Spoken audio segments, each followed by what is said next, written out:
Gre za to, da bomo prehajali na daljšo pokojninsko dobo, se pravi z 38 oziroma 40 na 41, 43, z 4-mesečnim letnim korakom in ne 6-mesečnim.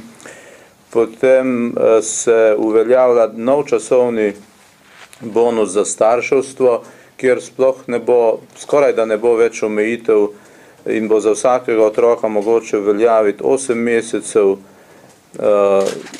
časovnega bonusa, ki se bo odšteval od polne starosti za upokojitev.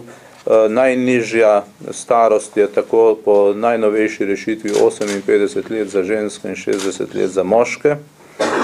Potem imamo tukaj obvezno služenje vojaškega roka, ki se bo po najnovejši rešitvi štelo v celoti v časovni bonus, se pravi tudi obvezno služenje vojaškega roka se odšteva od polne dobe za starostno upokojitev in možen je dokup dobe, ki jo je nekdo odslužil v vojski pod ugodnejšimi pogoji in se mu ta potem prišteva k pokojninski dobi.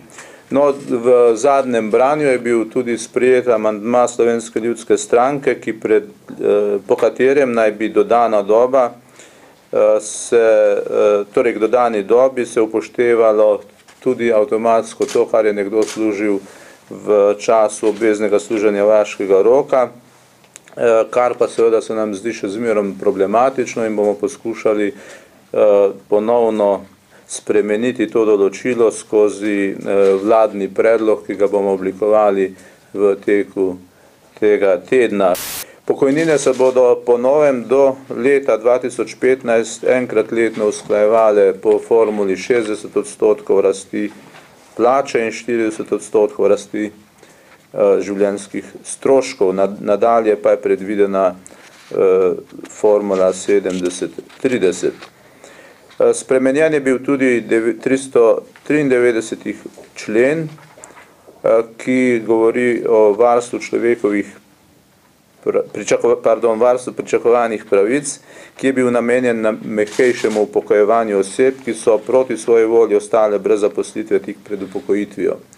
No, ta člen je bil spremenjen v toliko, da bodo lahko koristili te ugodnosti vsi, ki bodo do konca tega leta se dogovorili z Zavodom za plačevanje prispevkov v nadaljnjih 3 letih. Po prvem naslednje leto pa začne veljati nov zakon o urejanju trga dela, ki določa to obdobje, skrajšuje to obdobje na 1 leto. Če bi nov zakon ne bi bil sprejet, potem nam sledi več neprijetnih posledic. Prva posledica je to, da bo vsaka sprememba, ki bo sledila, verjetno morala biti ostrejša kot so sedanje. Drugo, kar nam grozi, je to, da bo pokojninska blagajna dejansko doživela kolaps v naslednjih nekaj letih, torej po vseh prognozah, ki smo jih dobili leta 2018, začne nastopati ta izjemno težka kriza.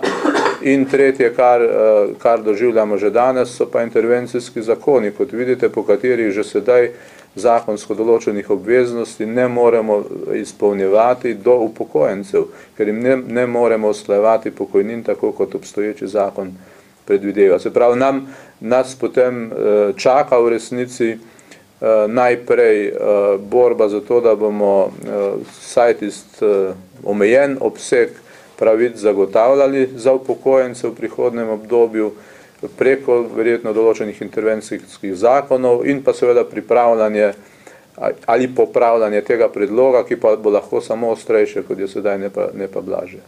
Jaz to odstopil nisem govoril, bilo je vprašanje, če bi odstopil, ampak jaz sem rekel, da bi si vzel dolg razmislek, drugače sem pa trmast človek in dokler reforme delam, od njih ne odstopam.